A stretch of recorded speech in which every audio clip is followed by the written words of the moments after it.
either I'm sick, your dad is sick, your mom is sick, everyone around you is gone. How are you going to take care of yourself? How are you going to take care of others? Are you going to be helpful to society? Or are you just going to be pulling away from everything that's good around you and turning it into something negative because you don't know what to do? It's like that one parable where it's the king that gives out the coin to everyone, right? To each one of his servants. And one servant comes back with 10 coins. Okay, well, here's 10 kingdoms. And I'm going to give you 10 more. Thank you so much for returning me with interest. Here's another one comes with 5 coins. You give me 1 coin, my king. I'm going to give you 5 coins back. Thank you for trusting me with this. Well, thank you for giving me my coins back. Here's all those coins back plus 5 kingdoms. Thank you so much. Then there comes one servant who comes back with that same coin that the king gave him. It's like, all right, where's the rest of it? What did you do with my coin? Well, I didn't do anything with your coin. And because he didn't do anything with his coin, the king just took away the coin and he gave it to somebody else. That's exactly how God's gonna work if you don't, for the parents, if you don't teach your kids to leave it to God to face your problems, or at least to look for help. You know, it's always good to look for help, or if it means solving a problem, if it means saving you from some sort of a struggle, looking for help to somebody that can actually offer the help, knowing how to receive help, how to ask for help and how to receive help, how to be grateful for help. Because I see people, for example, the other day I was at a Shell, right? And I see this guy and I don't know if it slipped out of his hand or something, but you know those Starbucks Frappuccinos, the little Frappuccinos that you twist it open with full of sugar. It fell and it cracked on the floor, and well, he could pay for it, yeah, but he didn't learn anything from it. I guess when he was growing up, they just, all right, you did something, here's this instead. But you didn't really learn anything from it. Instead, they just let you off the hook in some sort of way. My dad was telling me, he was like, I would have cleaned it. I would have been embarrassed. Because in reality, bro, what are you doing?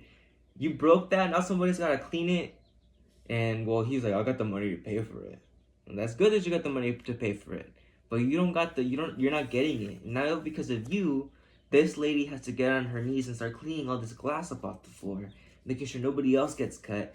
She has to clean all this liquid off when all she wanted to do was come here and do her shift at Shell. You're not getting this whole process. You should be helping her out. You need to get that humility out of you that problems are going to come up, but how are you going to face those problems? Are you going to be that one that says, I don't want the problem here. I'll have somebody else do it for me.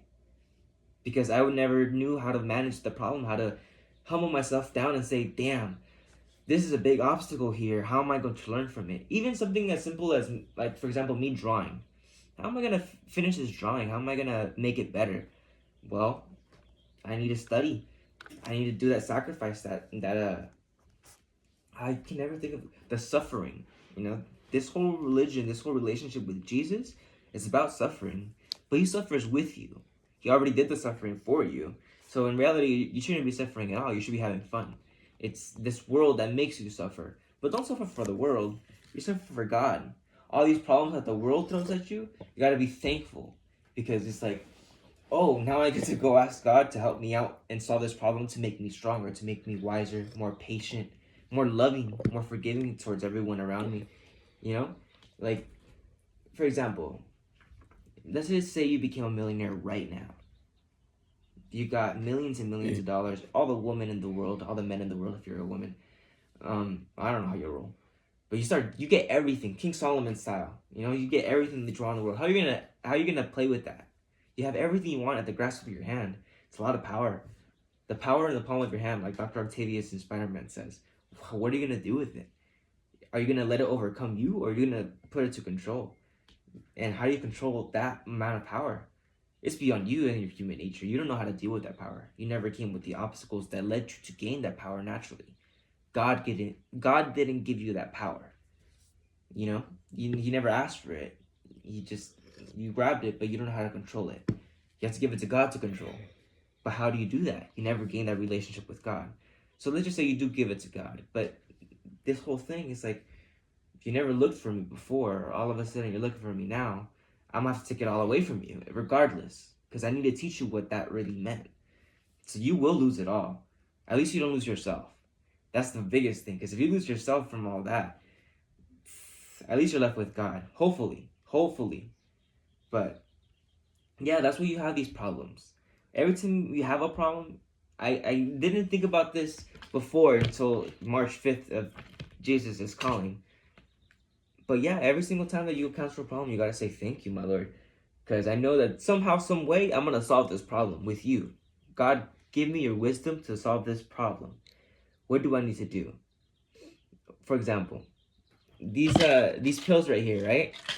I had a sinus infection, and it would put me out. I would have to go to sleep for the entire day.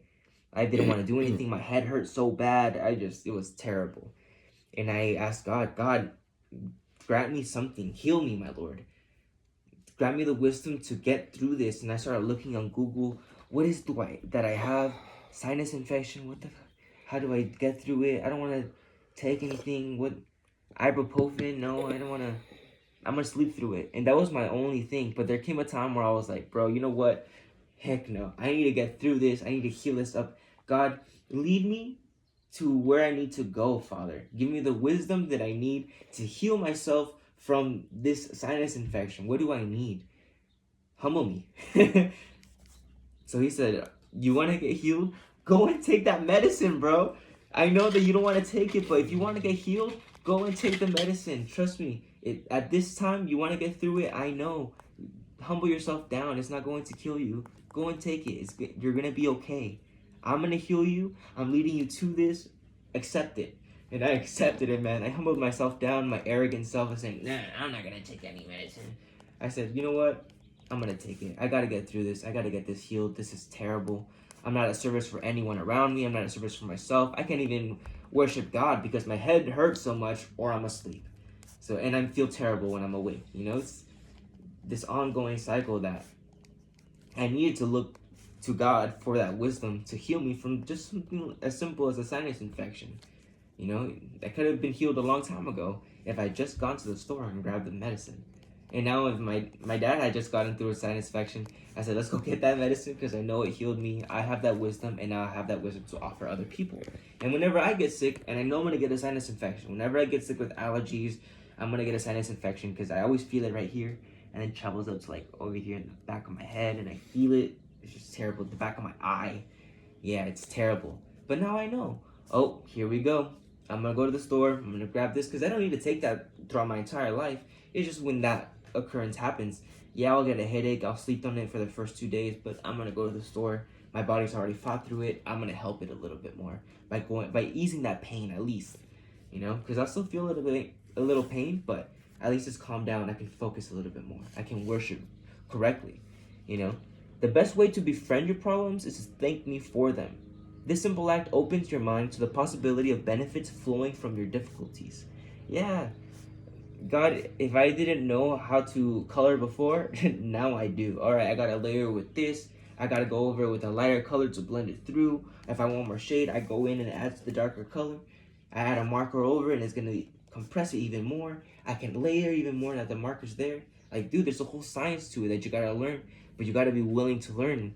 And in order to be willing to learn, you got to be willing to accept the obstacles that you are facing at that current moment. Because without them, you're not going to get anywhere. You got to even look for obstacles at this point, you know? Because the world has its own obstacles, but some of those obstacles, they're not for you. You're like, I don't want to deal with that. That's the world's troubles, not mine. God, I'm going to go and look for my own troubles.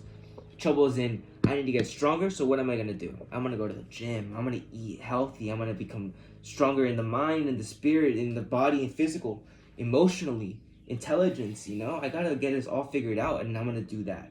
That's my own struggle. That's my own suffering in a way. My own obstacles, my problems that I'm putting myself through. I want to learn how to fight, how to protect myself. I'm gonna go and train.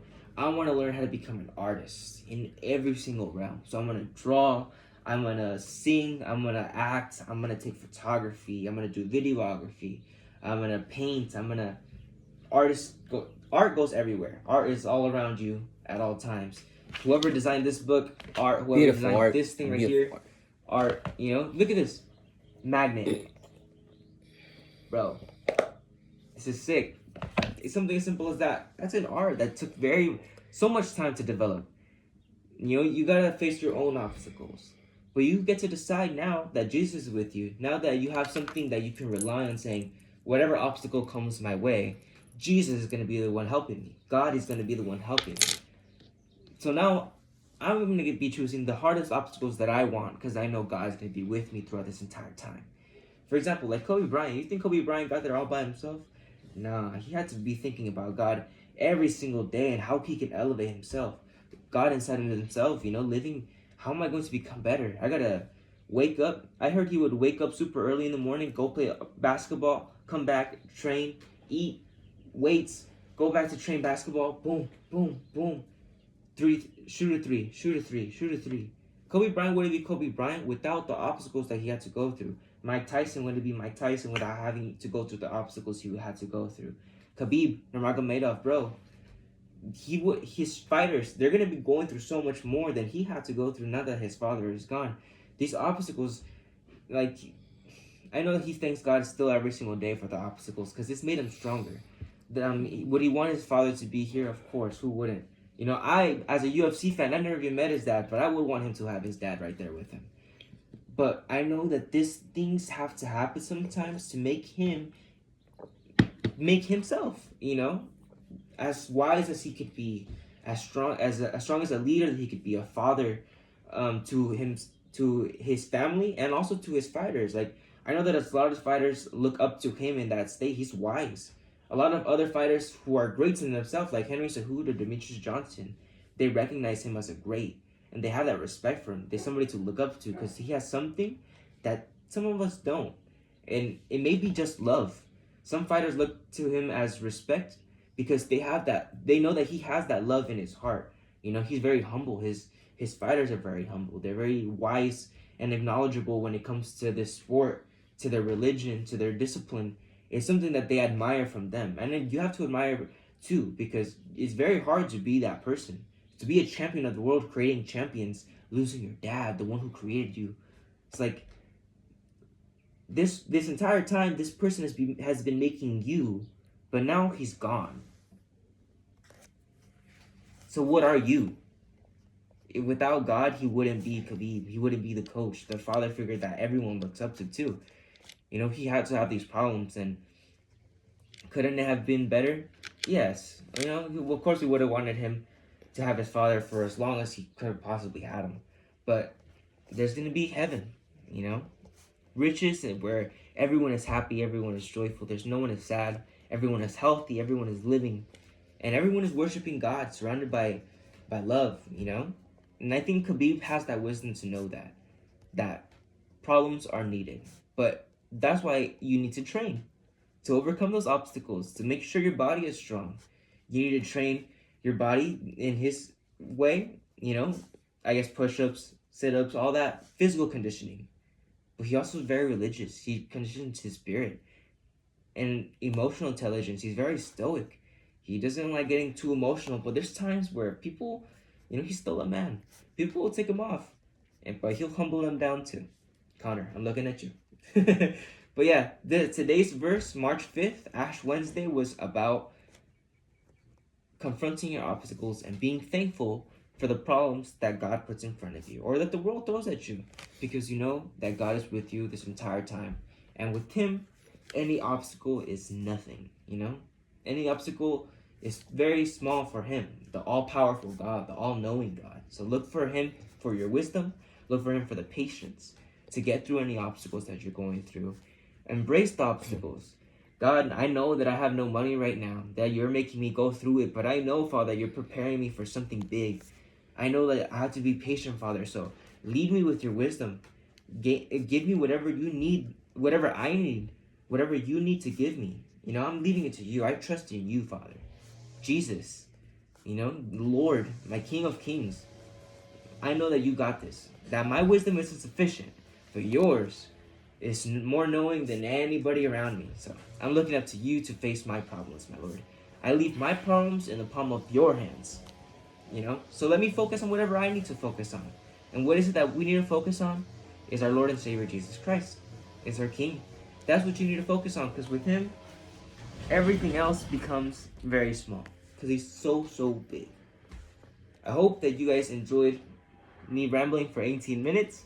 March 5th of Jesus is Calling. If you guys are liking this book, go check it out. I'm really enjoying it. Every single thing that I've read is really good. So check out Jesus is Calling by Sarah Young. Thank you for writing this book. Thank you for